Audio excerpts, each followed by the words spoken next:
I think that's too cutesy. I think you'd rather just like play more cards that draw cards. I forgot this one had the beautiful ocean battle board. Hallowed be thy name. Playing Paramedes. 5 charges. Target troop gets +2/+2 permanently.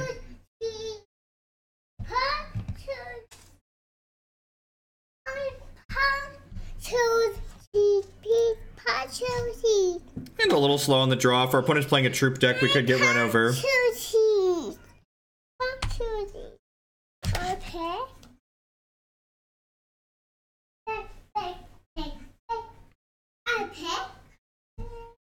I'm gonna play this coin for now. I'm not quite sure what I want to Fate Weave with this just yet. We'll see what we draw.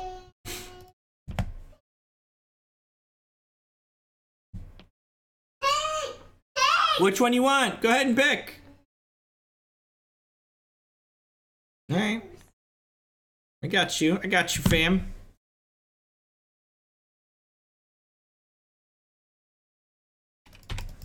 That one's kind of scary. So it's only a 1/1, but every time this readies, it lets them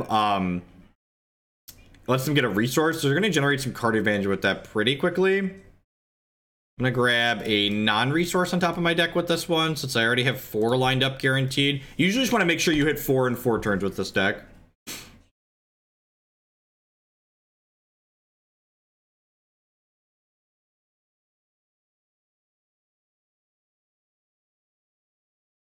Some kind of mono diamond deck here. Crusader is pretty scary. I think I'm actually going to Runebind this. It's going to get to come off of the Mysterious Rune next turn with the Midnight Gatherer, giving them a resource, but I can Discombobulate that when it happens. Dingle is also an okay draw here at some point.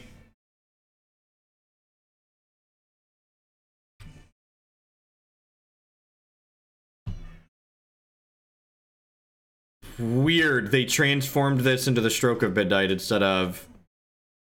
And then they drew the resource naturally, which is lucky for them.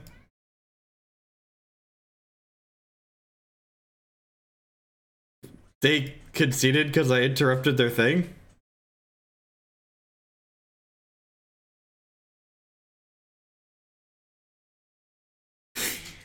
That must be someone who's used to playing Hearthstone. That must be someone who's used to playing Hearthstone, just... Through a temper tantrum and draw. Maybe they had something come up and they had an emergency. Maybe they're not salty that I interrupted their card. Maybe they're just... Maybe they had an emergency and they just had to go. I'm gonna hope that's it instead of them being upset.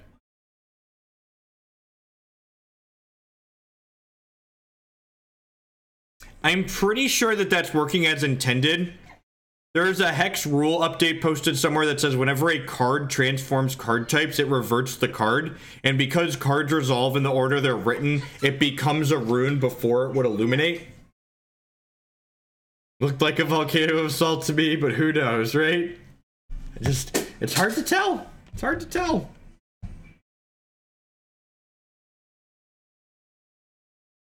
And it's like, nope, this stuff, he interrupted my card twice.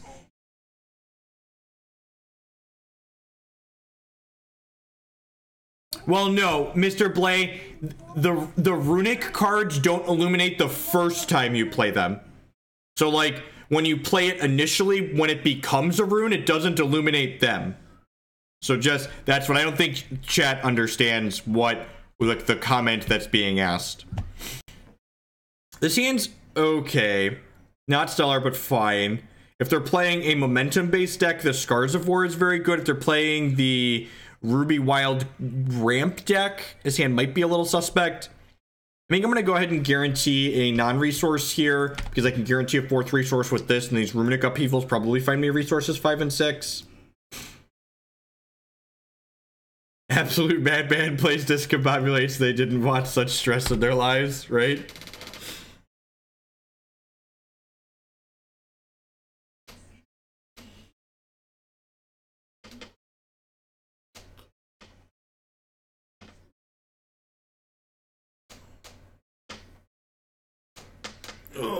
See what Novocane's playing. I guess Novocaine could potentially be playing, their team's been playing Sapphire Wild ramp pretty consistently too. little bit more of a controlling tempo ramp style deck. There's just so many viable decks in this format. It's kind of unreal.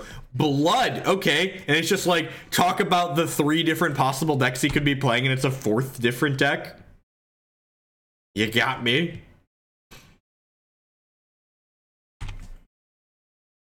Color me intrigued.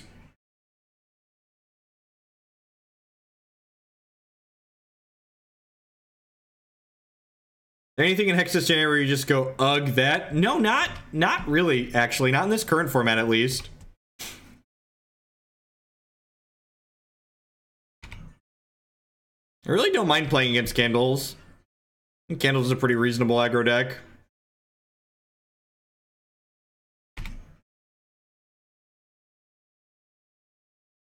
And the sweet thing about Hex is if you're a data junkie, as soon as this match finishes, I'm going to be able to go to hexpvptools.net and look at all the cards that my opponent's playing. Underworld Crusader. Okay, that's kind of scary. And now I've been kind of punished. I wish I would have saved this Return to Cinder.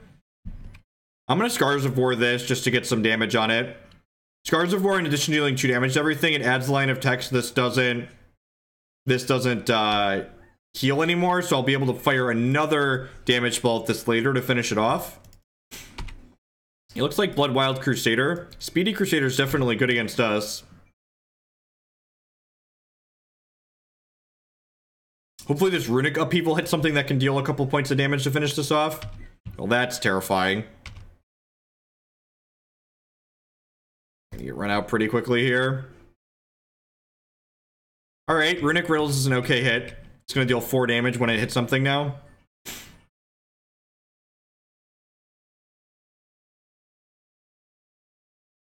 We know they're playing Wild because their champion requires Wild.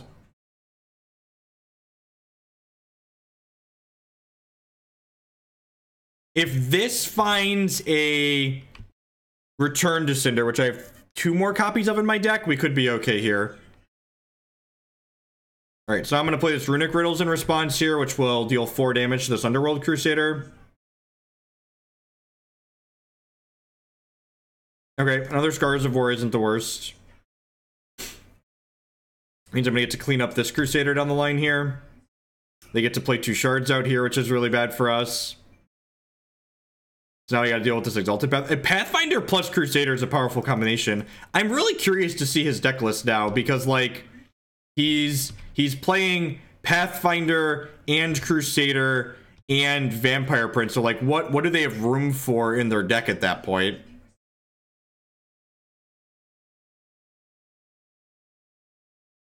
So this recasts both of these. That's great for me. A Candlelight that deals 6. That's pretty good. It's a shame we're probably gonna die. Ooh, that's a good one. That's a good one. All right. Well, so you're saying there's a chance. So you're saying there's a chance.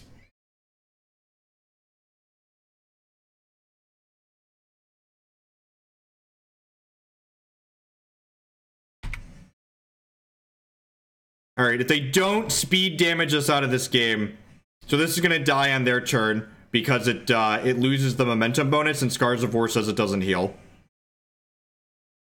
Thinking about playing Legacy. I have a good amount of money, and I think I want to play High Tide. Do you have any recommendation? I don't. High Tide hasn't been a competitive deck in a long time. We got to dodge like the 3rd Crusader here. Exalted Pathfinder, sure. Yeah, maybe. I want to play a few matches with this deck, but yeah, we could definitely, if their deck seems sweet, put that together. We're going to play a 3rd deck today. Okay, so now that we have all our Candlelight, so this Candlelight was drawn by Runic Avalanche, so it's going to deal 6 damage to 2 different things. So it's going to kill both of their things here. And now my actions start illuminating, so if we can dodge Crusader this turn, we're going to be in a pretty amazing spot. We just need to not get run out of this game. Because all of our actions illuminate now. Well, that's good. No Pathfinder, no Crusader, no Crusader, no Crusader.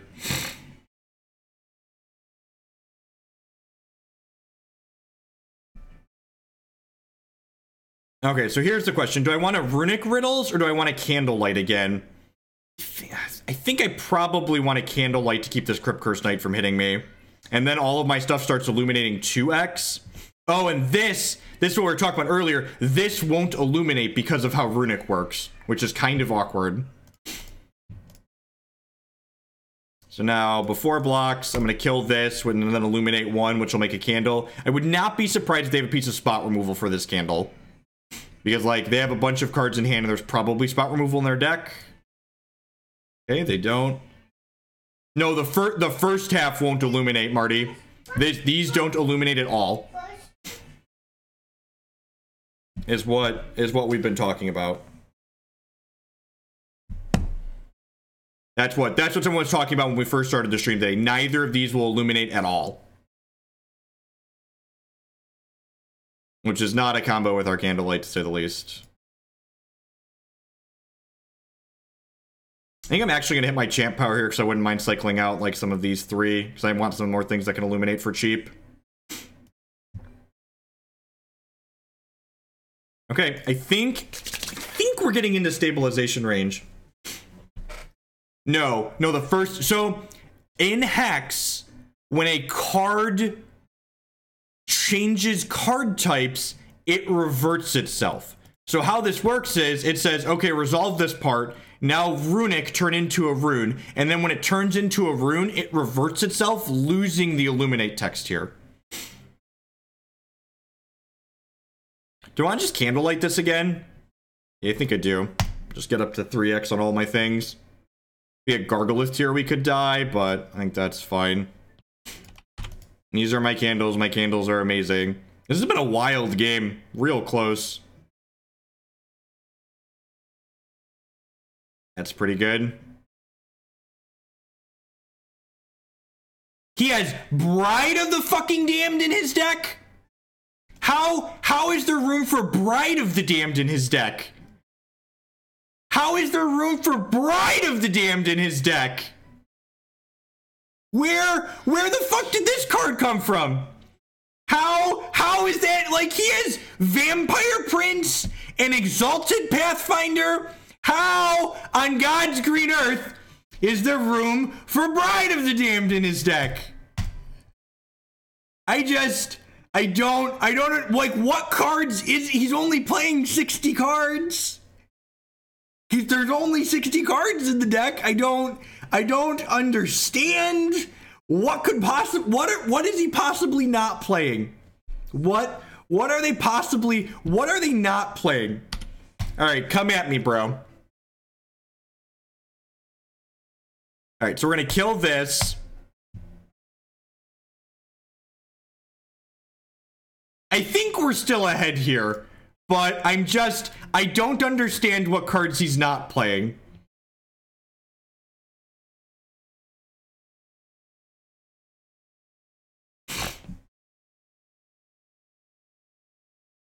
Hero Falma things. All right, I'm gonna Runebind this candle in response.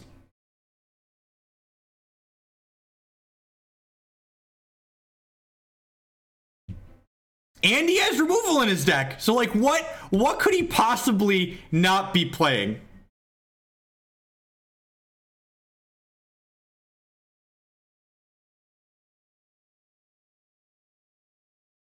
Okay, so they've got that. That's fine. All right, so I'm going to upkeep this Runic Upheaval, which, again, like, if this illuminated, we'd win this game in a huge, not close way. But because it doesn't illuminate, we're kind of behind here. Yeah, right? So the reason I did this during my ready step there is for the reason you just saw. I got to immediately replay it. Put a non-resource on top of my deck. Pass the turn.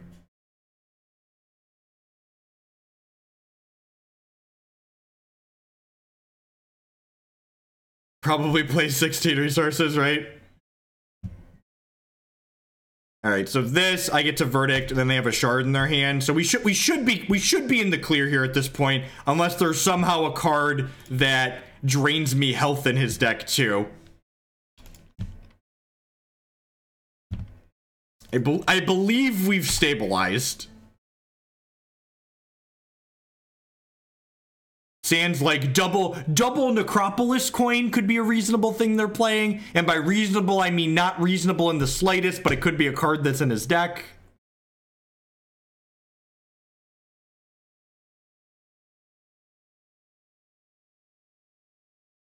Take this verdict to the Ancient Kings. Thank you.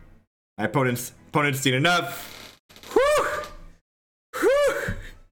Whew! We got out of that one. All right. Watch him go coin into coin, right? All right. So there's no coins in his deck because he would have kept playing if he had coins in his deck as out.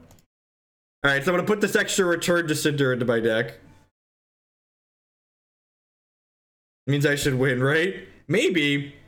I'm gonna try a couple things in the Delver deck today that I'm not 100% on. So we're gonna definitely play something. We're definitely gonna play some Delver today, but I need to try a few things.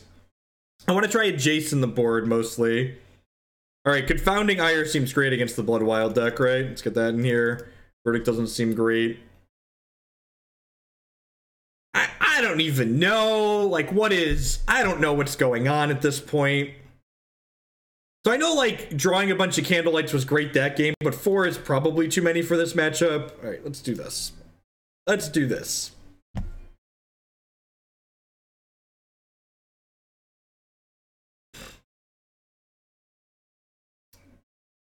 Yeah, the Karanos was okay, but it was just, like, a little bit too expensive, and, like, they could just unexpectedly absent it, and Jace gets to brainstorm, right? Like, I like to brainstorm.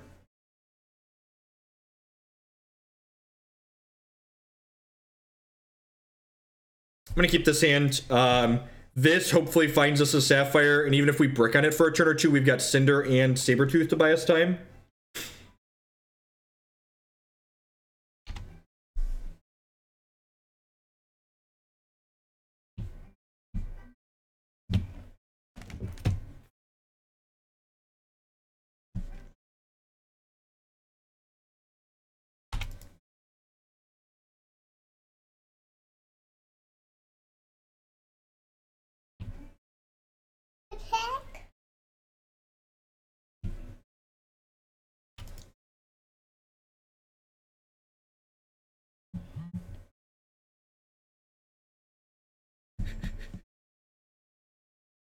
Hey, dealer's choice here. That clip is great, Marty. What did he take out of my hand? He took Dingle? Oh, okay. Second one, too.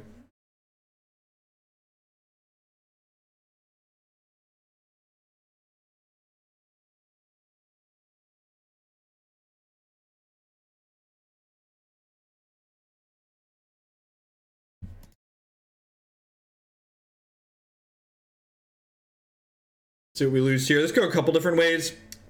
Okay. Runic Upheaval makes sense. Oh, that hurts. That really hurts. It means that we need to take another shot here at Sapphire. So I'm going to cycle this Ayotochi coin, which feels bad.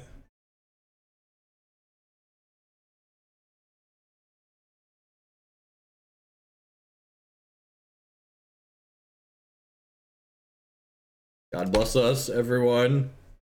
Okay, here's an interesting question. Do I spend my return to Cinder on? Yes. Okay. So if I Cinder this, I can then Sabretooth it as cleanup, or do I just Cinder it again?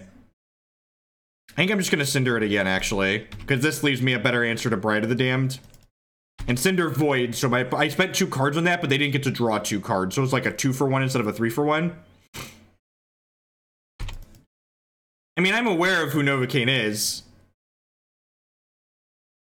I'm excited to see his deck list because I genuinely don't know what cards he's not playing. Because like up until the Bride of the Damned, I was just like, okay, yeah, we could probably fit all of these in here. Just like, what, like, is he just like not playing 4-ofs? Novocaine's definitely a person who has like skipped playing 4-of Underworld Crusader in their deck before.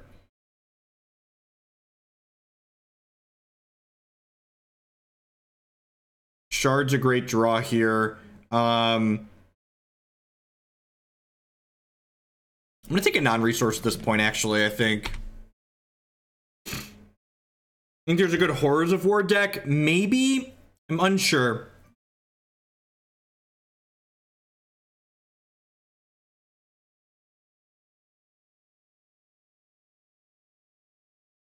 I mean, he's playing a bunch of genuinely good cards in his deck, right? What is he ramping to? What 6-drop does he have? Is he just like getting Deathside Rider going? The Momentum Champion with Bride is kind of sweet. That's definitely true. The Momentum Champion with Bride is kind of... Okay, Confounding Ire makes me feel super good here. Just a very good spot now. Maybe I should even kill this. I think it's possible I should kill this.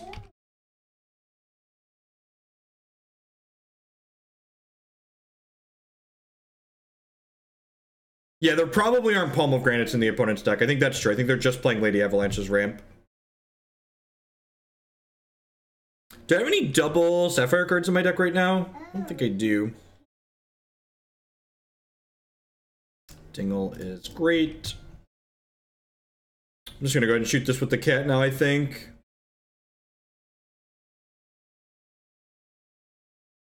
And again, so one of the things, if you're interested in playing this Ruby Sapphire Drago control deck, one of the things that's important to manage is your champion power.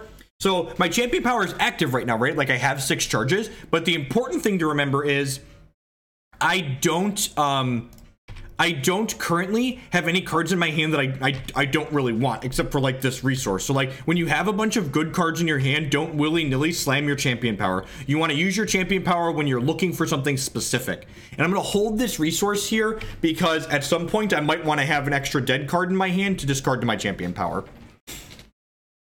I'm going to let this happen because I want to hold this for an Underworld Crusader. And I can Stifling Sting this.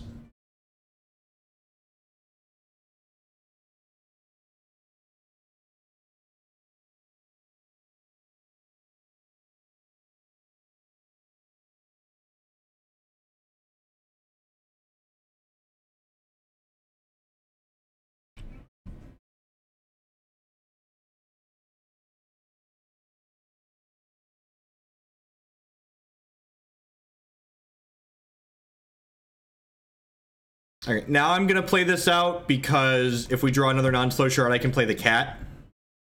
Meow.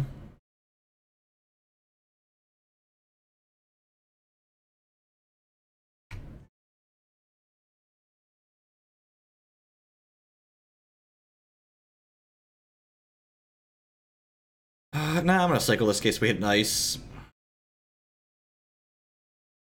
I want to play that. I don't think so.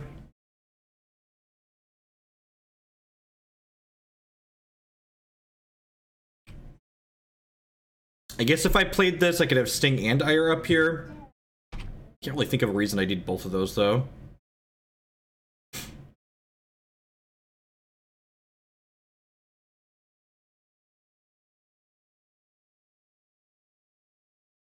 So I'm going to play the cat out here, but I'm not going to attack with it because I don't want them to draw a card with this lackey. And I also want to leave this back to trade with an Underworld Crusader should they play one. I only played one Crusader this game, right? Yep. It's pretty good. So now I'm going to put a stop on my opponent's ready step. And the reason why I'm putting a stop on my opponent's ready step is I'll have a window next turn where this... now do I just want to do that? Yeah, never mind. So that means I just want to blast it. So this Stifling Sting would be able to kill this had my opponent, you know, we'd done it during their ready step. Now I'm going to smash with this because I think we're at a point where we're ready to start turning the corner here. And this is one of the reasons why Sabretooth is just such a powerful card in this deck. It's a 2-cost piece of removal in the early game, and then in the late game, it just helps us turn the corner. Eternal Seeker. Okay. Wow. There's Eternal Seekers in his deck. Okay. There's no limit to like the amount of crap he can put in his deck. Actual none.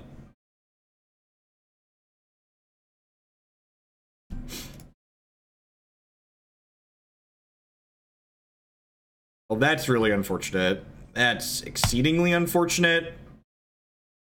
That was like the one card I really didn't want to discard. Got punished for using my cat, got punished for using my champion power. Need to draw another cat or another candle. I got punished for using my Candlelight to kill the thing instead of a Stifling Sting.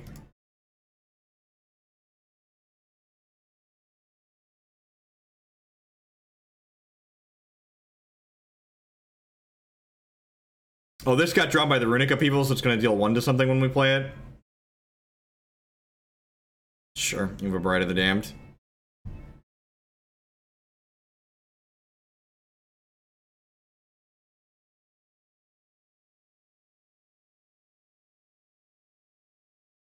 I don't even understand what cards could or can't be in his deck at this point. Just like, there's a Journey into Nightmare.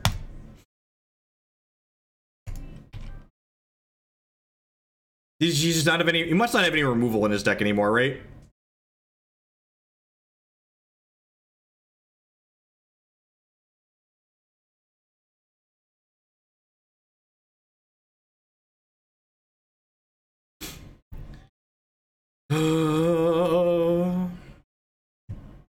Cat, please. It's really frustrating. Lose this game to this Eternal Seeker because I didn't Stifling Sting his thing. I'm dead to Underworld Crusader because of my attack. I guess Scars of War means I could draw a Stifling Sting and kill his thing. There's the Urinaz we heard about.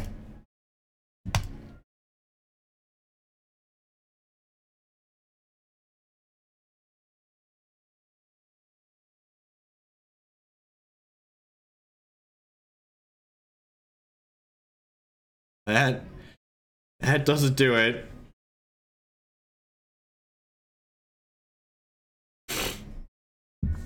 Alright, so what am I doing here? These Scars of War don't seem particularly good. He went bigger, so I probably want to go a little bit bigger.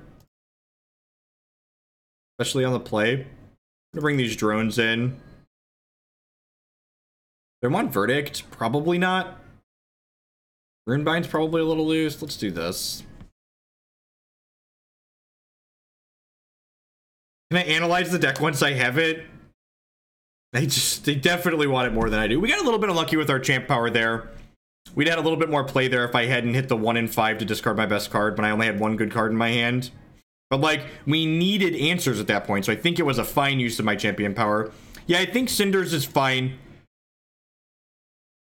I think Cinder's getting rid of U Crusader is fine. They also have random cheap stuff like Crypt Curse Knight in their deck.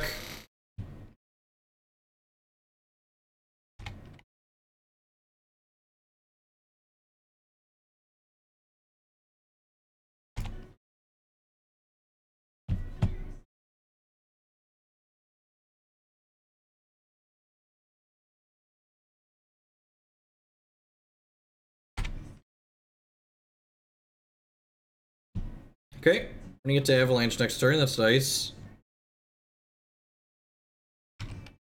This is actually an okay play here, because like if they Crusader me, I'm gonna get to go return to Cinder plus block.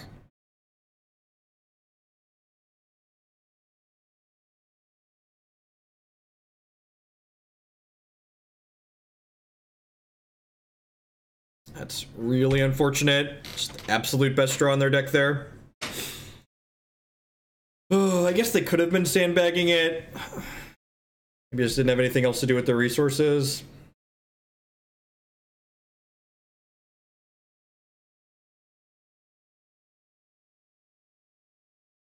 No, we saw Crusader last game.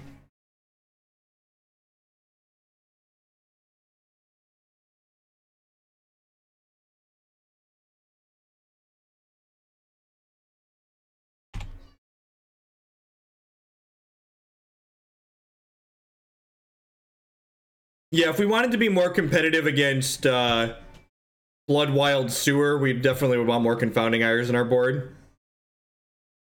My Blood Wild Sewer matchup isn't on my radar, though. Deal. Trades.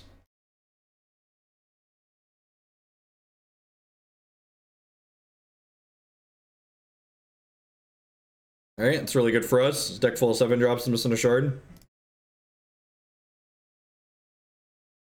That's phenomenal. Play this, kill this.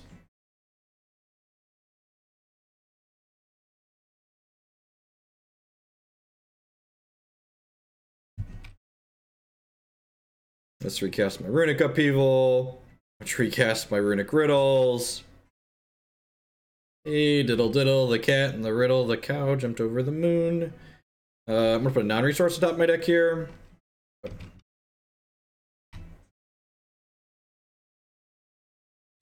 The sewer is where your poop goes after you poop. This is a little punishing for us because I can't double Cinder this. I think I just want to Cinder plus Sabretooth it. Lose my Discombobulate here almost certainly.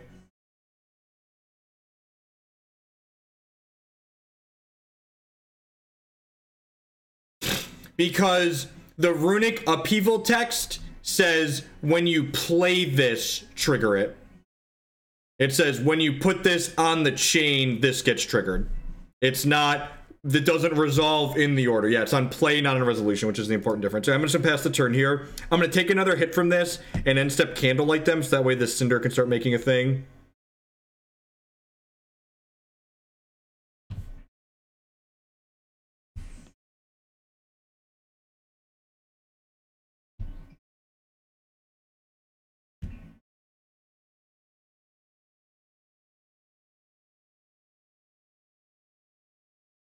And Candlelight them in response.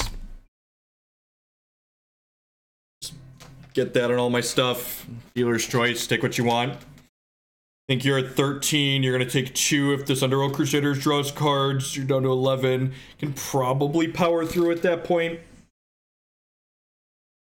These Drop of Chaoses make candles at this point, which is nice. See what they take. I wouldn't be too, it's probably one of these two. It's definitely one of these two, right? They're not taking a Drop of Chaos, but it's what else is in their hand, which of these two they're taking. Okay, they took the Cinder, which means they're gonna have to draw cards with this. Which I think is fine for us.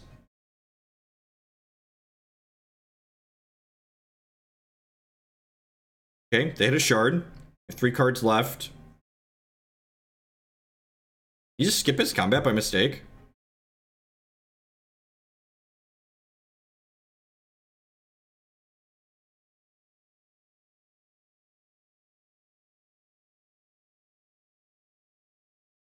Interesting. Okay.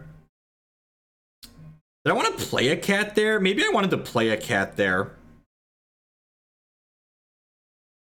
I think it's probable I wanted to actually hardcast a cat there. Just drop it like it's hot. Drop it like it's hot. Drop it like it's hot. And again, that's why these are in the deck for 2 reasons. 1, sometimes you can discard them to the champion power. And 2, they just like illuminate once you Candlelight. So, go. Oh, they kept the Crusader back because they thought I would play a cat. That makes sense. Do I care about this card? If I discombobulate this, I get 4. I could put them to 2. Yeah, I think I'm in for that. Yeah, I think I'm in for that. And then if I draw a 2 cost, like, yeah.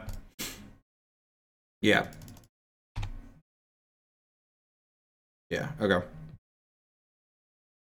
And then Stifling Sting is going to be lethal.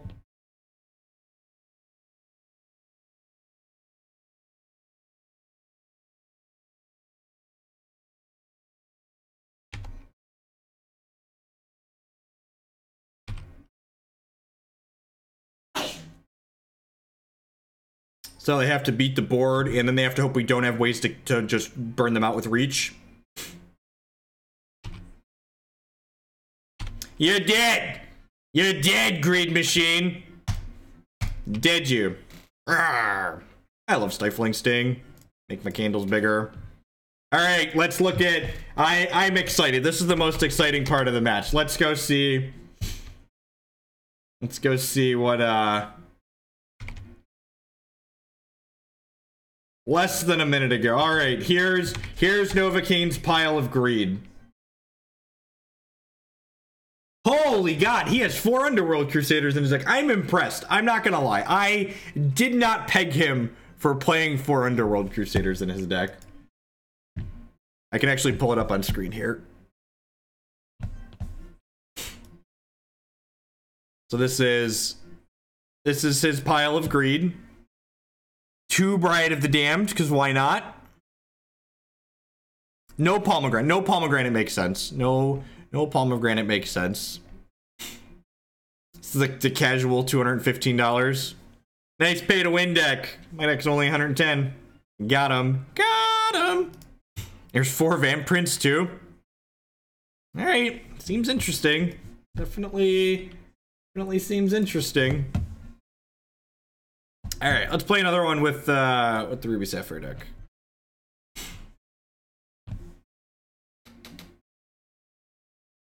People often ask me for deck recommendations in Hex. If your goal is to ladder quickly, this Ruby Sapphire deck is not the deck for you. It's not. It does not ladder quickly, but it's sweet. And if you enjoy playing Drago control, this deck is great.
Correct. The champion changes, they tweeted that the servers will be down tonight, so the champion changes will be in effect tomorrow. So our Friday stream will have the champion changes and Kismet drafts, I believe. We'll probably Kismet draft a little bit on Friday.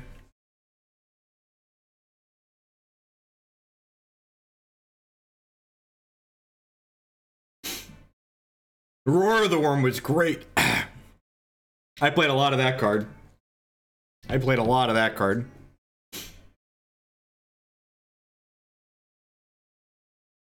Sargon Vito playing Cressida. That's not a standard legal champion. Playing Lady Avalanche.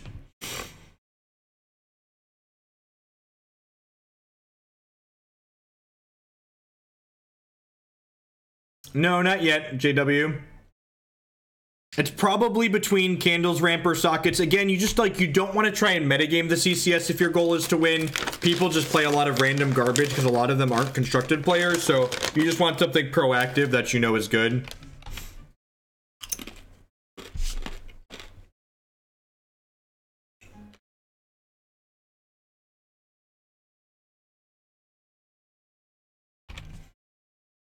Thanks everyone for hanging out here today. I really do appreciate it. There's a lot of different things you'd be doing, different people you're watching, but you're hanging out here where we play some Hex Shards of Fate. If you're enjoying what you see, please make sure you hit that follow button. It doesn't cost you anything, helps so people find my stuff. If you're really enjoying what you see, please consider subscribing on Twitch. That's the absolute best way you can support my content here. You can also support my content by supporting my sponsors. EatGaming.com will love to help you customize your gaming experience. They do custom playmats, mouse pads, they do carrying bags, binders, all sorts of stuff that you can put your own artwork on. And HexPrimal.com will love to buy and sell Hex TCG singles with you. Using promo code Jeff5, you can save 5% on all of your singles purchases there with them. Do I care about this card? Part of me doesn't care about this card. But another part of me kinda just wants to use my resources this turn. I guess I have to kill this eventually, right?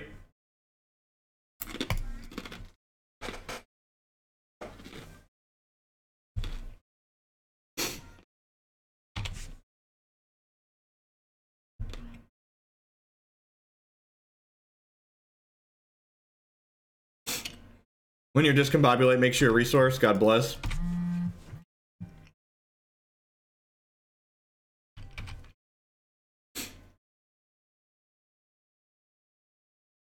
Runic Upheaval's a great draw here. Wants to generate some card advantage and possibly kill their things.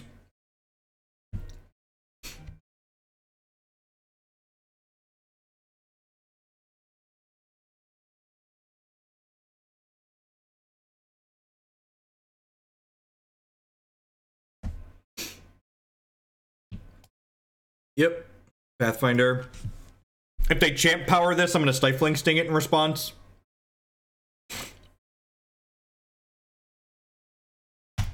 This way they doesn't get to get larger, and they don't get to draw a card from the extra resource they're going to play here.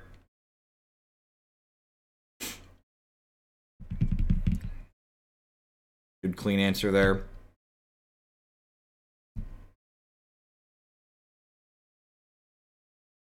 It's good pickups. Wonder if they have another Pathfinder since they played into that.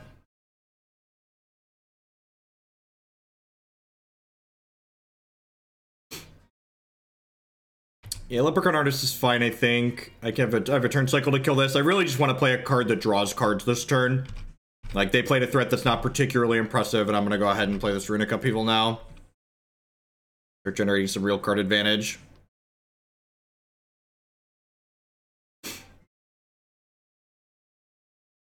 I'm going to shoot this.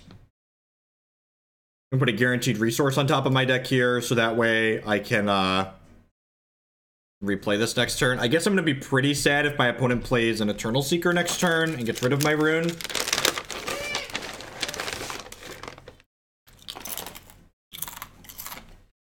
Why do I say shit like that? Why do I say shit like that?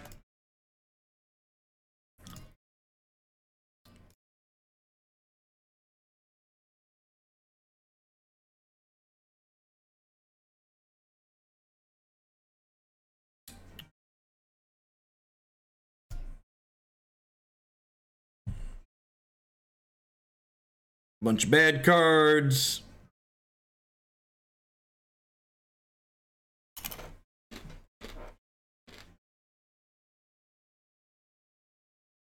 That's a good pickup. Candlelight gives us a clean answer to this Eternal Seeker, which is nice.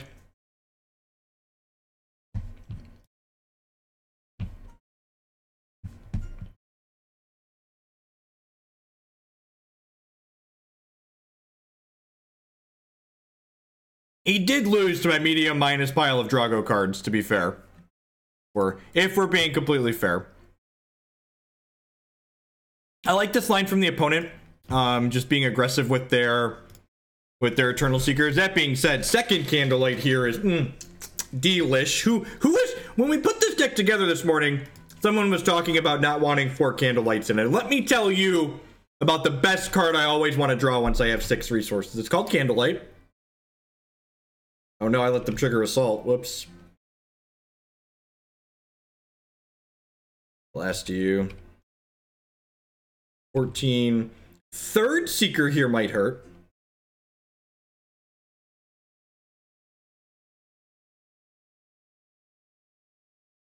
I'm going to play this resource out because I want to be able to hold up Stifling Sting this turn too.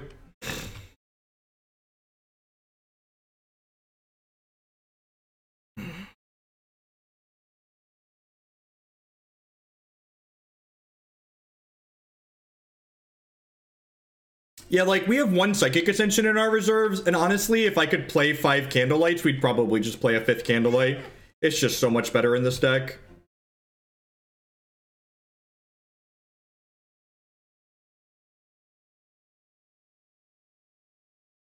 Okay.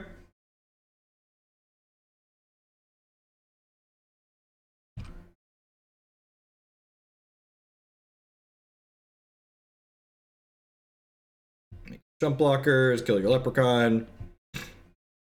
I'm going to put a non-resource on top of my deck and then hit my champ power here since I don't have anything going on that I'm interested in. Hopefully we bin this card. This one's probably not too sad to discard. Well, that's what we like to call the stone perfects in the biz, right? Just bin the resource, drew 2 great cards. And again, Kitty Cat goes meow, just like, we're ready to turn the corner and let's go. All right, 7, you go. You're dead in 3, basically. This Candlelight actually has them dead next turn, right? It puts them to 9 and then illuminates twice. Sure. Yeah, sure. You got a glory. Oh, I clicked. Why did I let that resolve check? Because I was clicking too quickly. That's why I let that resolve.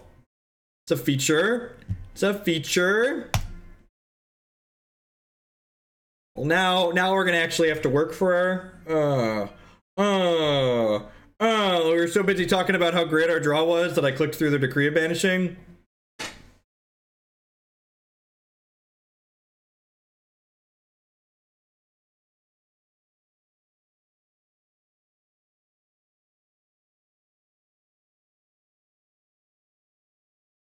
The third Candlelight usually makes games easy to put away. We'll see. We'll see. We'd have to brick off pretty hard here to not have that, not win this game.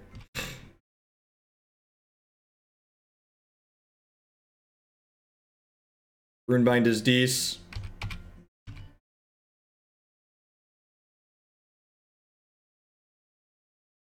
Was that randomly generated? Did they randomly generate an action, or are they actually playing Holy Reprisal? Now they're dead, right?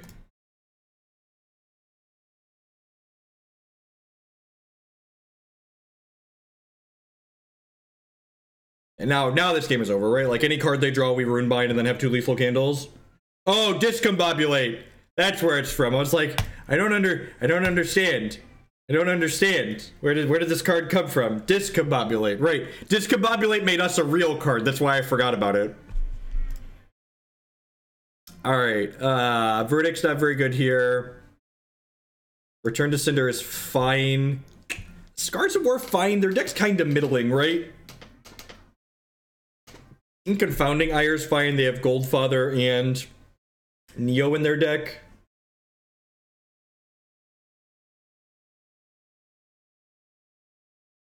I'm gonna leave 1 Scars in. Let's do this. Let's do this.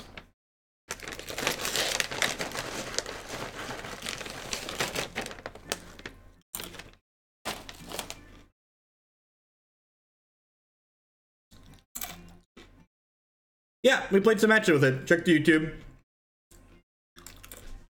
It's all on YouTube.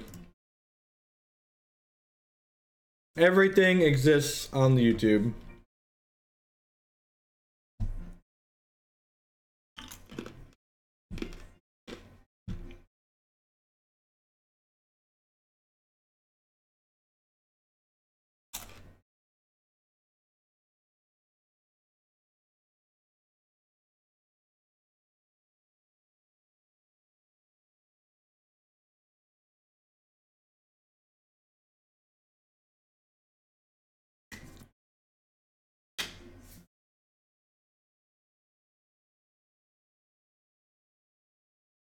This hand might be a trap.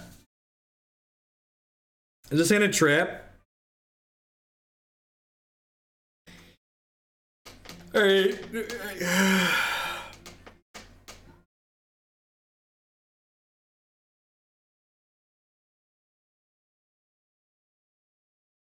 I think this hand activates their trap card, the Stumble and Die trap card.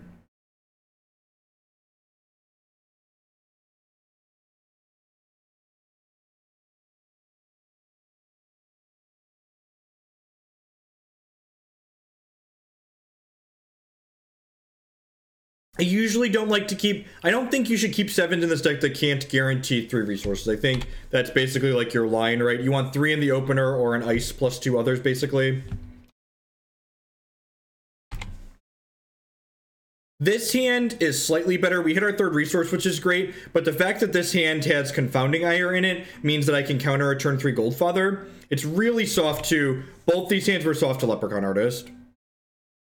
Both these hands were soft to Leprechaun Artist. This card gets them a lucky coin every time it attacks, so this card is going to snowball advantage pretty quickly. Yeah, Iron, I'm glad you're enjoying it. It's not the same hand, 1 card less. Confounding Ire is a big difference. Gonna snap this here, not let them get ahead.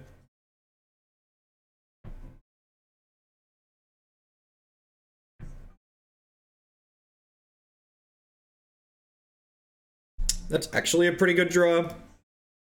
It means I'll be able to kill this. Do I just want to kill this now? The problem is I don't have a good answer to another thing here, so I think I have to let them get a lucky coin with this Leprechaun Artist here, and then if they don't play something into a Discombobulate, I'll end up Stifling Sting, kill the Leprechaun.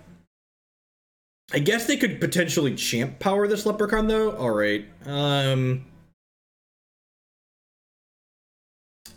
I obligated to discombobulate this? I think I am. I think they're just going to get too far ahead if I don't.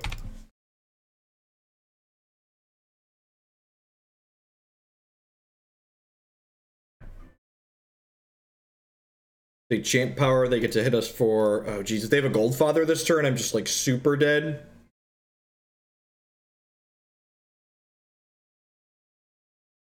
We definitely need a pretty specific collection of cards to do well in the draw in this matchup, and we just haven't had them this game. If we'd have Return to Cinder on one, this game would just be entirely different. I think I need to put a non-resource on top of my deck.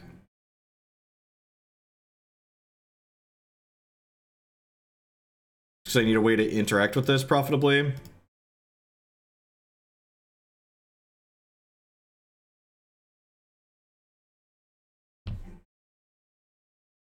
Yeah, the amount of consistency that just like the simple Fate Weaving does is just like so insane. It's possible I should just Stifling Sting this and hope to dodge whatever they could play this turn. Alright, well now I'm Stifling Stinging them.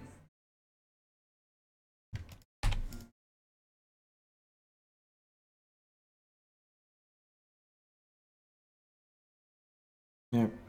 And sending us for 8 now. 9. Gross.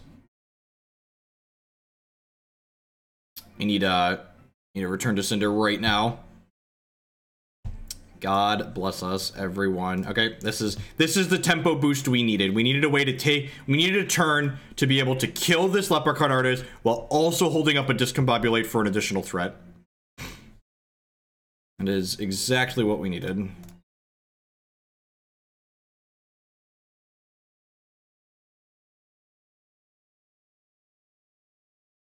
The Leprechaun generates a resource for my opponent every time it attacks, in addition to having momentum, so it gets larger every time as well. So I need to dodge a double threat turn here. They have a powerful 3-drop here, we'll be in trouble. If they just pass the turn, we'll be good.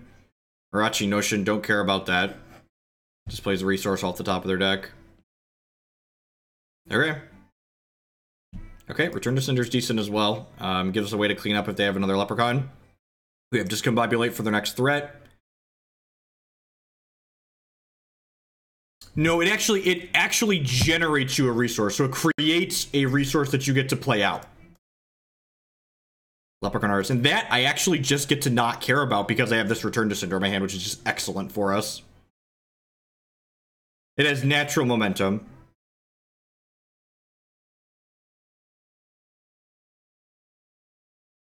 We're at this Runic Upheaval at end of turn. Again, just like, this gives me a turn to, like, actually draw a card here, while still being able to interact with their thing, which is great.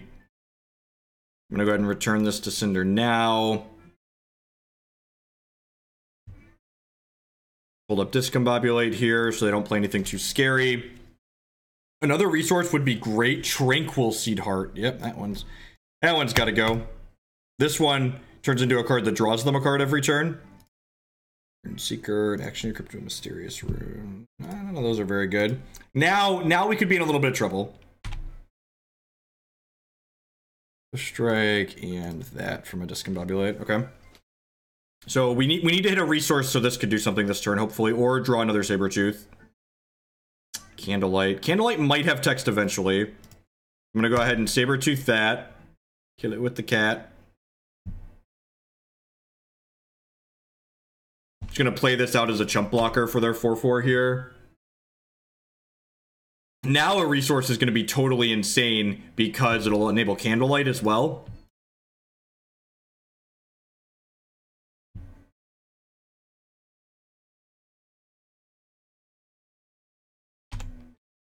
Just gonna throw my 1/3 in front of their 4/4 here.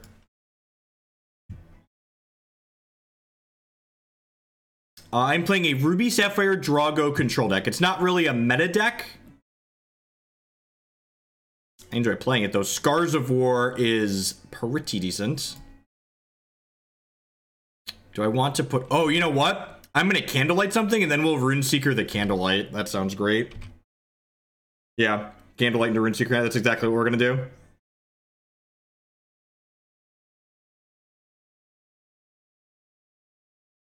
So everything in our deck other than the Sabretooth activations and playing Sabretooth plays out at quick speed. I'm going to 8 here. See what their follow-up is. Merry Caravan's pretty good. They don't have resources, though. That's good for us. All right, so I'm going to Rune Seeker here. Candlelight into play.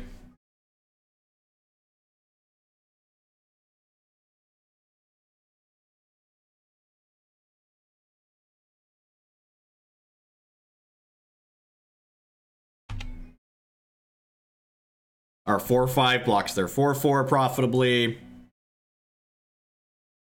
Ooh, that's a card that could get us. That I didn't leave Discombobulate up for this. We both discarded our hand and drew a new hand of 5 cards. I really need, we didn't have too many good cards in our hand there. We really need to hit a resource to recast this Candlelight now. Come on. Come on. Come on. Come on. Give me a shard. Give me a shard.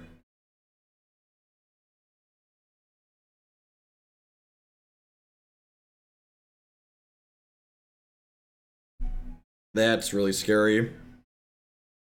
Shard, please. Fine. All right.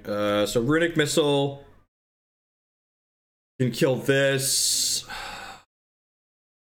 Oh god, it made full art cards. That's so gross.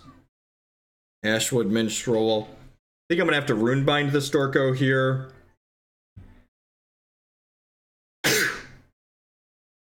Well, I guess I can just double block it too.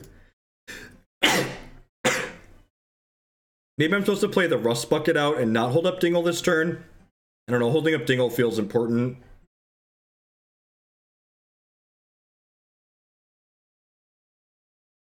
Yeah, it's really unfortunate that I didn't get a resource off the Brosi.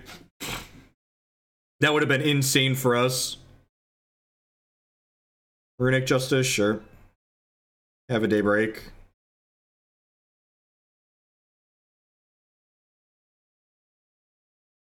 No, I want to Runebind this turn. So like I wanted like Runebind plus Dingle up basically.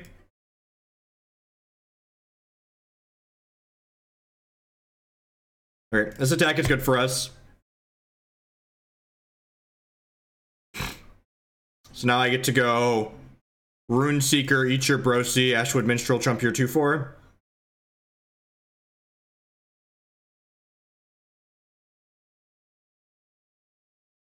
Orbiculon, don't care about that one. Saving this Dingle for something important. That one. Get that out of here. And that didn't illuminate because that card wasn't in my hand when the last Candlelight got cast. That's another Candlelight. Sign me up. Yeah, at this point I'm just passing, right? We just want to make sure we stay stabilized here.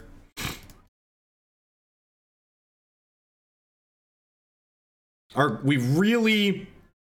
Okay, this is fine. We really want to hit a resource before my opponent finds an Eternal Seeker.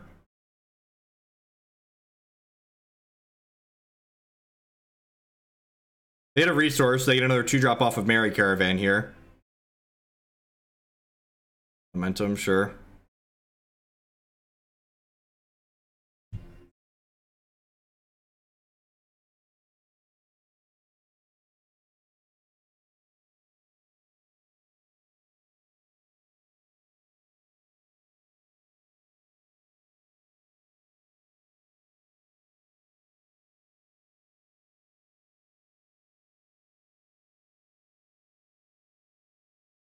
All my cards have Illuminate 2 now when we draw them.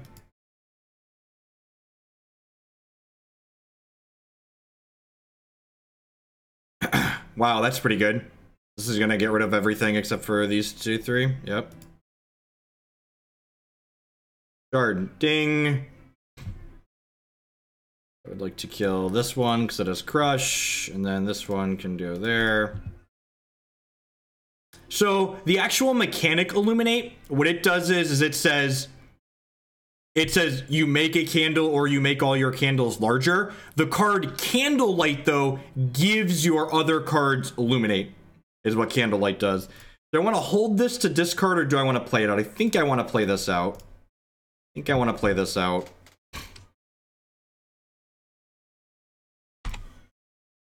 permanently. Candlelight permanently modifies every action in your hand and deck to gain the text Illuminate 1. So, like, I've cast 3 Candlelights this game, so every action I draw out of my deck at this point is going to Illuminate 3 times. Was probably the best draw on their deck.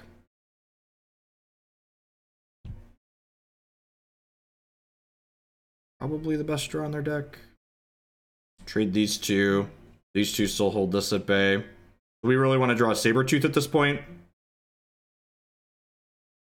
Dingle is a little bit late.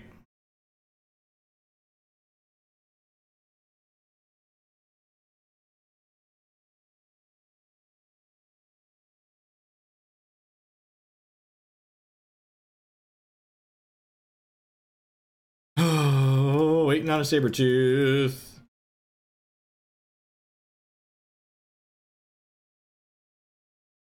Okay, I mean, that'll kill that, but it'll give him a resource. We're just going to pass the turn here.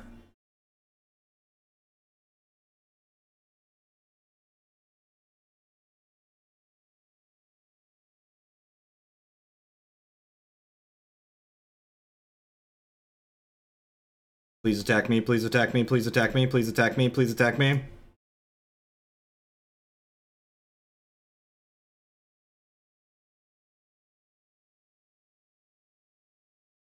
Every non-troop, so all of my actions.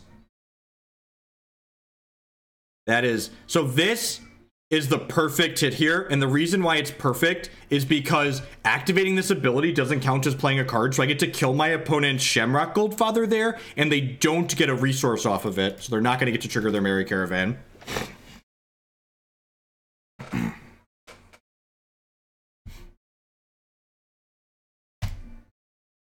Dingle this, get 3 candles.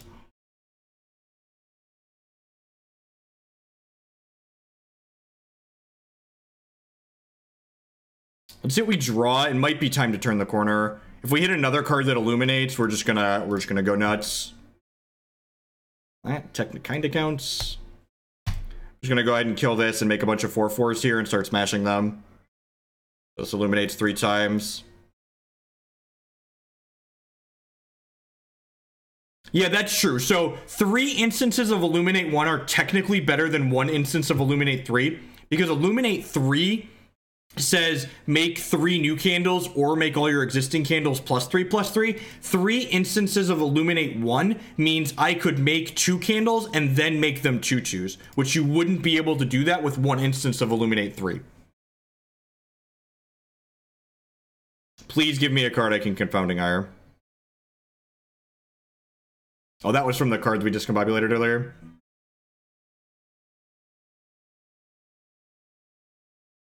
The single best draw in his deck.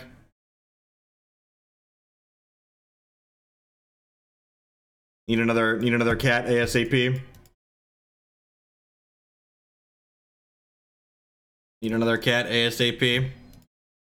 Was one of their only powerful cards that Confounding Ire can't stop because it's not Blood or Wild. Alright, I'm gonna hit this and try and find a cat. Or a Candlelight. Oh god. That's just like played this game so tight, just get dumpstered at the end by their top deck into us getting fucking ranched. Man. The fact that I let that Brosi Buck resolve gave them a chance this game. Nice champ power, right? It just immediately just like running fucking best draws in his deck. Technically not dead yet. Just technically not dead yet. We're not that flooded. We're not that flooded. And if I'd have had that Confounding Ire, we'd have been able to do that on there. Just like, lol. This Merry Caravan is starting to get scary. Please attack me with this. God bless.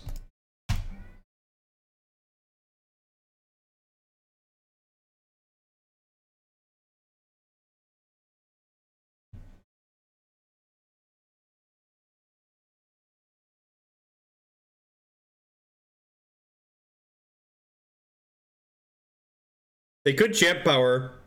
So they can champ power and then play this and Fate Weave a resource to the top, so they get to guaranteed get this back. And they get a 6-drop here.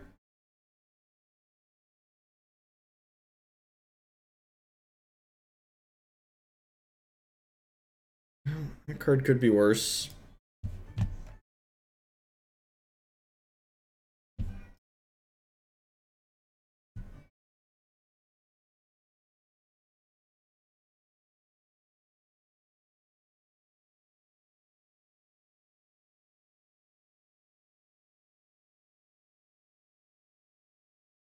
Assuming this is going to get rid of my 2. Yep. I'll play the Shard. Hopefully not get a Sabretooth. Okay.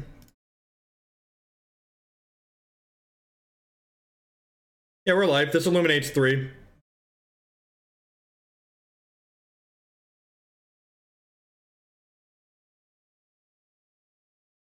We get another draw step here.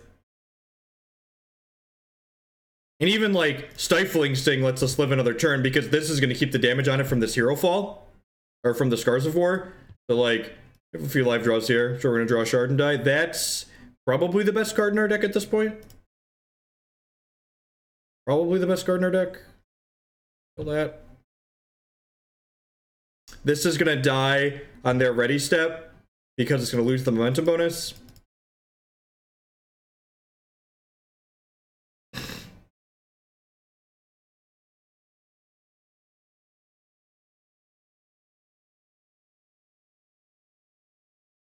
Okay.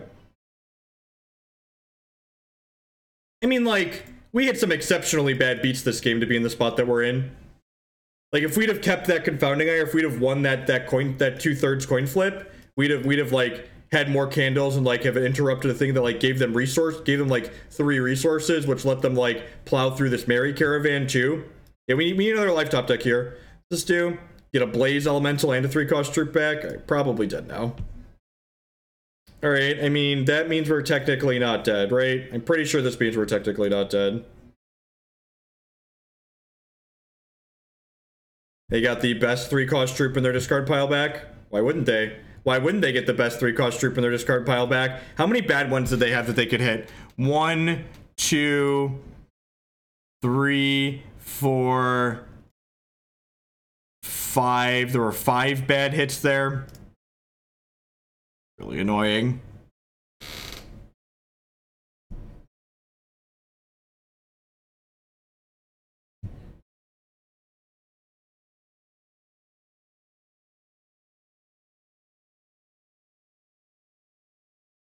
I feel like we could at this point, Marty.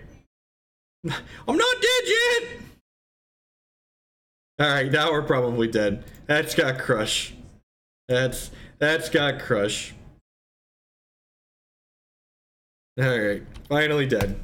After lots of really bad RNG, we are finally dead. I think, and so like, we got pretty unfortunate to win that game, but I think the actual mistake I made is if I would have held up an interrupt for the Brosy Buck the turn they Brosy Bucked me, I think we would have run away with that game pretty handily.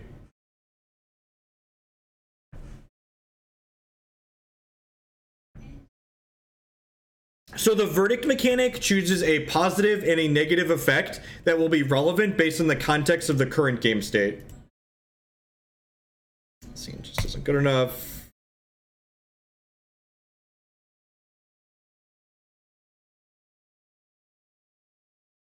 I'm gonna go ahead and lead on the Ayotochi coin because I'm not sure if I want to Fate Weave resource or non-resource yet with this hand. I don't think the Merry Caravan really mattered at all. The Merry Caravan would have been useless without the Gold Fathers. Like, the things that mattered that game were, 1, I let a what's it called happen. I let Brosy Buck happen, and 2, I hit my champion power and discarded that Confounding Ire. I think of the Eternal card game, I think it has reasonable gameplay, but it's just another one of the cash grubbing, like, Hearthstone lottery booster pack opening, miserable money pits. I hate the CCG model so much with a burning passion. I don't want to buy random booster packs and craft cards. I don't want to have someone tell me that their game's free to play. I just have to spend 200 hours playing it. I just want to like know how much it's going to cost me to build the deck and then build the deck I actually want to play. You want to pick a show? Deal. Deal Areno. I think the gameplay in Eternal card game was fine, but like the Hearthstone CCG model just completely turns me off it.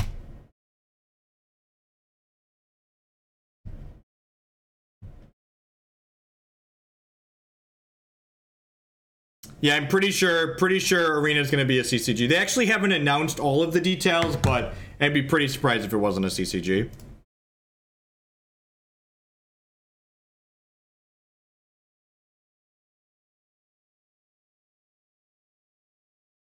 I might champ power next turn if we miss a shard drop. I really just want to get these Candlelights online ASAP.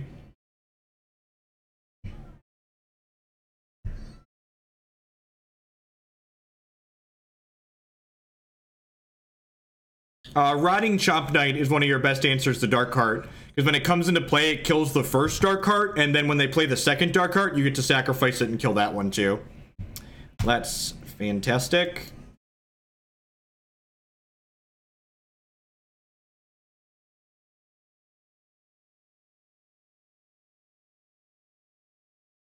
Stop it. They have a second Brocy, I'll be a little sad here.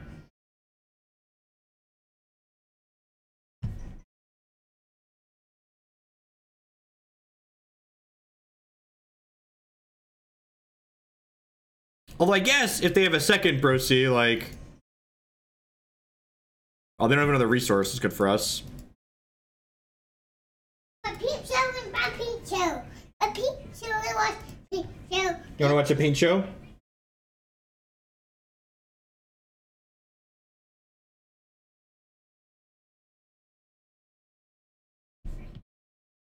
No, I probably wouldn't bring in Arcing Rust. So I'm just going to take this hit here, because I don't want to kill this now, because I don't want to give them a shard to play.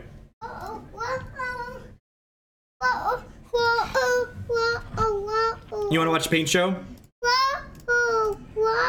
You want a waffle? Okay, we'll have waffles for lunch, okay? We're going to eat lunch in a little bit. Sabretooth. I think this is a decent draw.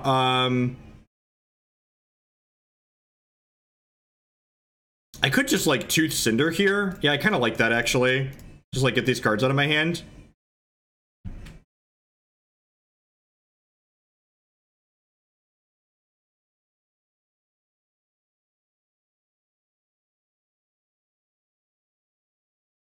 There's, like, a bunch of YouTube videos of people just, like, recording themselves painting, and Christy and Declan watch them together all the time. Alright, Soul Earth into Glory, yep. Lucky coin, sure. I'm gonna Candlelight this now. Nah. Do I want to Candlelight this now? Yeah, I'm gonna Candlelight this now and then hit my champ power. And again, I'm Candlelighting now, and that's one of the things about this Drago deck. Remember, just because your cards are quick doesn't mean you have to play them on your opponent's turn. And especially if you want to like hit your champion power like I did there. Man, hopefully we draw some action soon. At 9 resources and 16 cards. We're in an okay spot. And remember, all of our actions are like supercharged at this point. They've got double illuminate on them. Please, no opponent, don't Brocy buck me. That's really good. So that's punishment for being aggressive with my Candlelight. Every time this attacks, it gets a rare portal. And now I can't Sabretooth it. Alright, so if we lose this game to this card, it's definitely because I was too aggressive.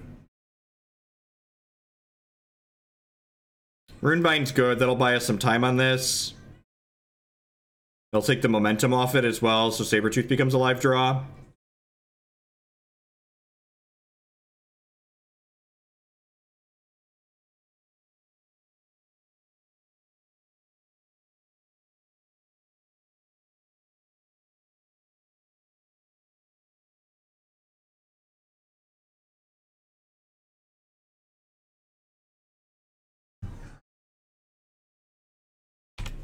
You want to make 3 candles before I start going up?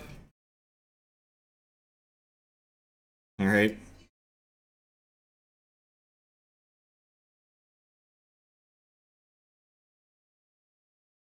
No, I don't think so, Dwight. It's less health, and like, I know we've gotten a little bit unlucky with the hits today, but I think used well, this champion is very good. I also think that, I also think it's very good with like our runic cards. It's exceptionally good with as well. I die pretty quickly to these things. If we need to draw like Sabretooth or Candlelight here, real bad. Wildlife for 4. Alright, probably just dead. So, we just came up a little bit short. Alright, that's a Sabretooth. I guess you're saying there's a chance. Double Candlelight might be able to beat through what they have going on here. Without that draw there, we were pretty hosed, but now we might be okay since I have this Cinder.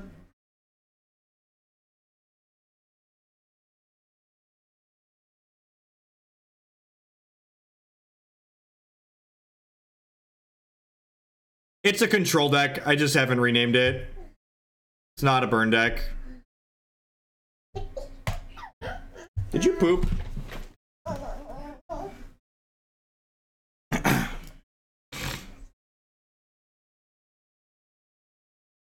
So if I block here, trade here, chump here, I'm going to take 4, 5, 6, 7, 8, 9, 10, go to 5.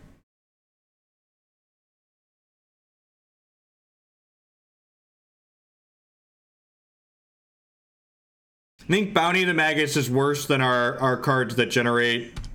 So, that generate the Runic cards. Bounty of the Magus, in order for... So, the Runic cards all draw you 2 cards, and, like, Runic Upheaval has a lot of upside that coincides with it, right?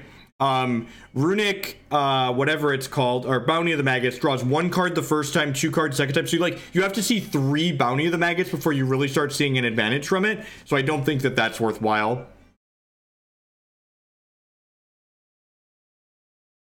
It's unfortunate that we, and again, I'm not sure there were better decisions I could have made in that third game there, but I think in the second game, I definitely could have not left the shields down for a Brosi Buck, and then my opponent wouldn't have had that card to claw them back into a second game. They were really far behind in. We had to get a little bit unfortunate after we let the Brosi Buck resolve to lose, but like, again, you can't control the variance in the game. You can only control the decisions you're making. So if you focus on the variance, you're just gonna end up pretty frustrated. Whereas if you focus on the things that you could actually do differently, that's how you become like a better TCG player.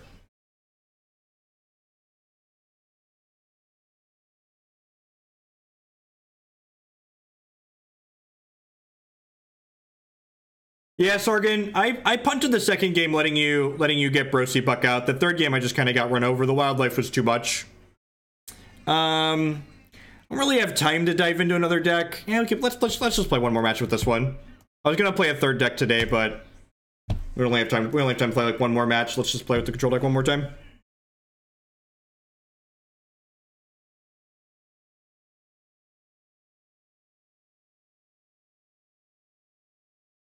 Magic Online is up.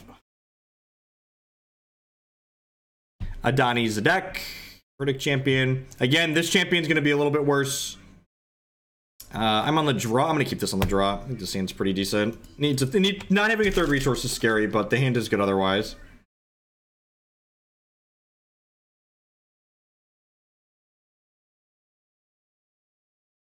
Ice.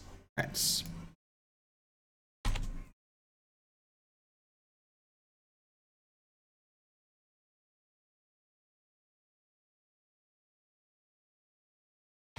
So if you want to be competitive on a budget, here's a list of budget hex decks. If you want to be competitive on not a budget and just buy a tier 1 deck, most of the things I've streamed are pretty reasonable. I actually think the upgraded version of the Candles deck, the non-budget version of that, is a very reasonable deck to jump into.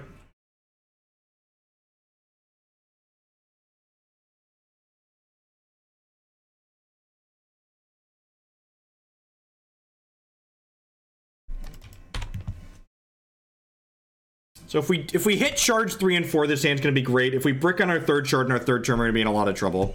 God bless us. God, I love the Fate Weave mechanic. It's so good.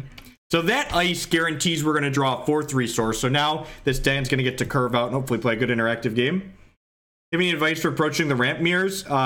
Be luckier. Yeah, be luckier. I would recommend. That's generally the best advice for winning a mirror.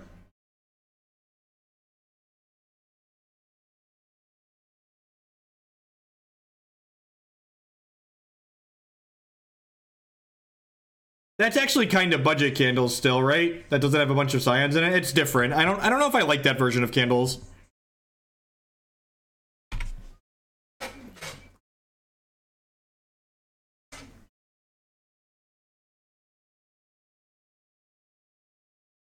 Volt Wrench is interesting. Their charge power costs one less.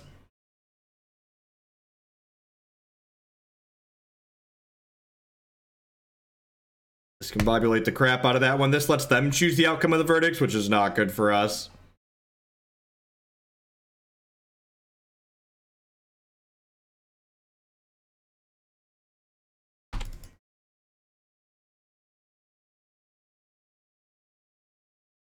Which would you recommend for the tier 1 no budget? I think the Candles deck or the Ruby Sapphire Sockets deck are both excellent choices. If you enjoy playing kind of go big aggro decks, Candles is good. If you enjoy playing tempo like Delver counterspell style decks, the Ruby Sapphire Sockets deck is a great choice.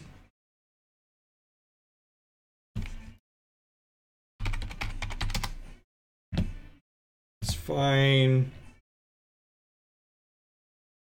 So this is the Sockets deck. This is the Sockets deck that I would recommend. And you can find gameplay with both of these decks on my YouTube channel. And if you click back on the main Hex TCG website, there's a Ruby Candles. There's a Candles primer like that up there recently too.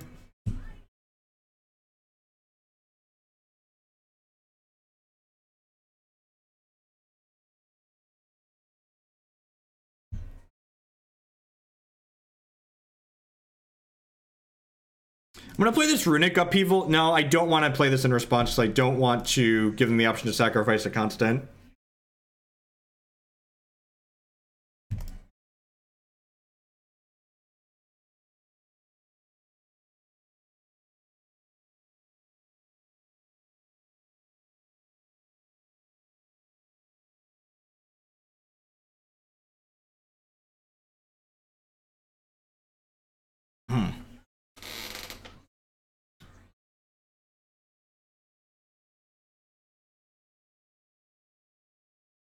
This ice is really interesting. So I think I'm gonna put a non-resource on top of my deck here, so that way I can Runic Upheaval into it next turn. But like, there is a merit to like putting a resource on top, like Runic Upheavaling, putting a resource on top, and then I could re-trigger both Runic Upheavals the following turn. Phantom.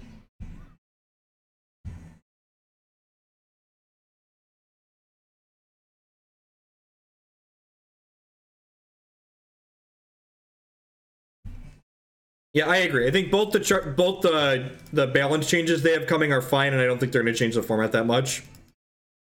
I think they take decks that were previous like power level 11s and turn them into something more reasonable. This Twilight Eclipse, yeah, this matchup's pretty terrible for us. We just don't have good ways to interact with all of these constants. Twilight Eclipse is a card we're going to have a hard time racing here.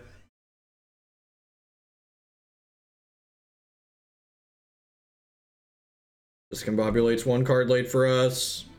Although, if we re-trigger these like we might be able to just burn them out. Oh, never mind.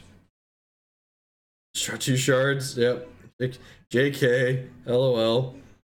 Do I want to Scars Award these? Probably. I think I want to pass with Discombobulate and Stifling Sting up here. Means I can't play a cat next turn though, which kind of sucks.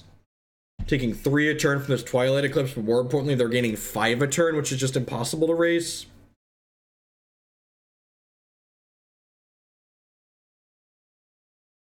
Stifling Sting my opponent here, so they take 3 and it counters their ZX Judgment.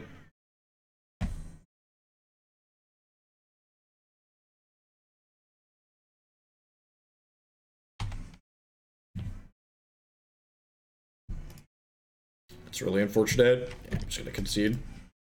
Get to another game here.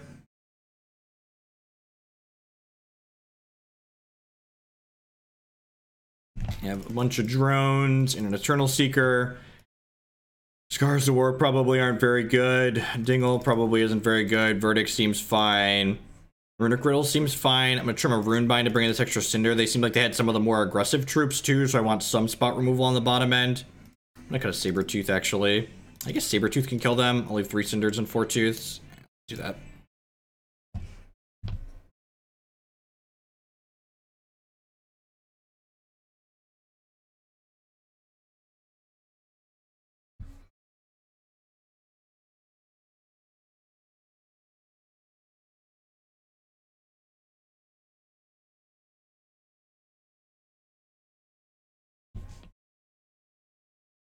When do we want the PA? Against the bigger, more controlling decks, BDP, like the Mono Blood deck that made the finals of the Mono Blood deck that made the finals of the Bash last weekend, is where I'd want the PA.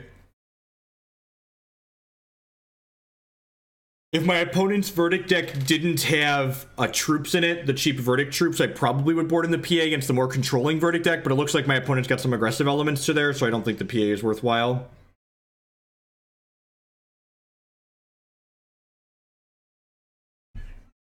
It's a trap!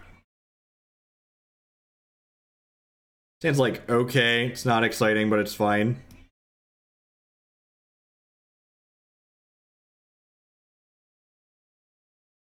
Oh, that's fair, Kendril. Yeah, maybe that's fine. Yeah, I probably should have Ire in my deck. I like that. I should probably have Ire in my deck. If we get a third game, I'm going to bring the Ires in.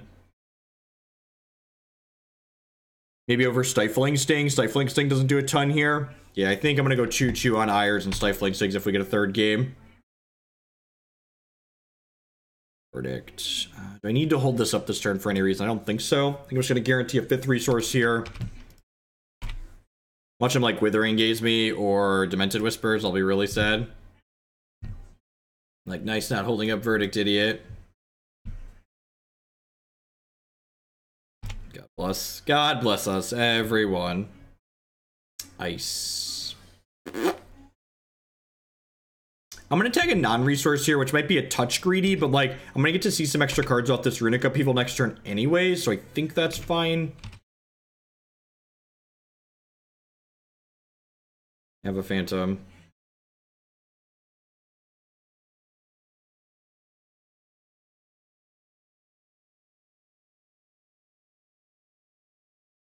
That's terrifying. So now every time they Verdict, I take 2 damage, which sucks.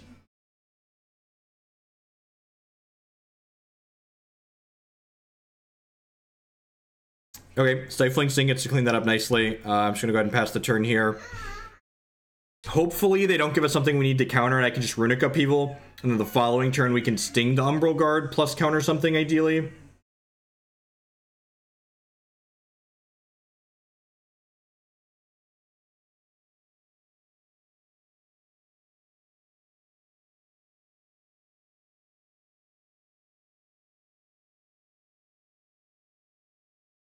I think I'm obligated to counter that. Which sucks. Makes me be really resource inefficient this turn.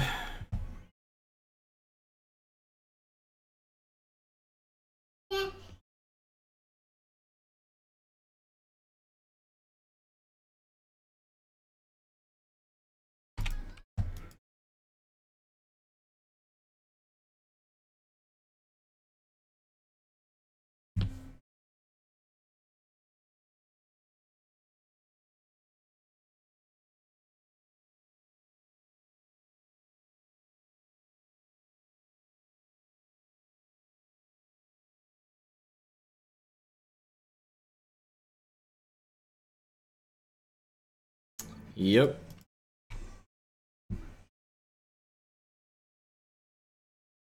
I think I'm just ready stepping this Runic Avalanche.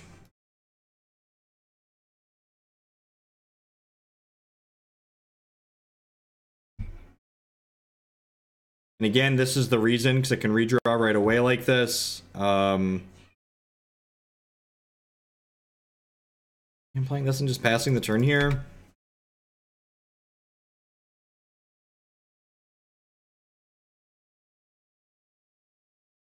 This does 8 currently, or 4, sorry. Does 4 when I play it.